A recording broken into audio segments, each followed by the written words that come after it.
नमस्कार. काल तर मगाशी तुम्हाला सांगितलं, की मी गावातल्या डॉक्टरचं ट्रीटमेंट बंद करून दुसरीकडे ट्रीटमेंट का घेतलं. तर त्यामागे लोकांचं म्हणणं का का बरं लोक मला मला म्हणते, की "तू दुसऱ्या डॉक्टरकडे जा, रिस्क घेऊ नको."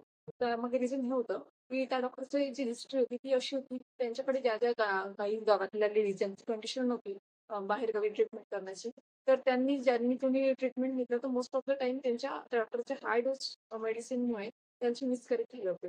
तर त्यामुळे सगळ्यांना असं वाटलं, की मी तिथे ट्रीटमेंट दिली नाही. मग आम्ही ठरवलं, की ठीक आहे.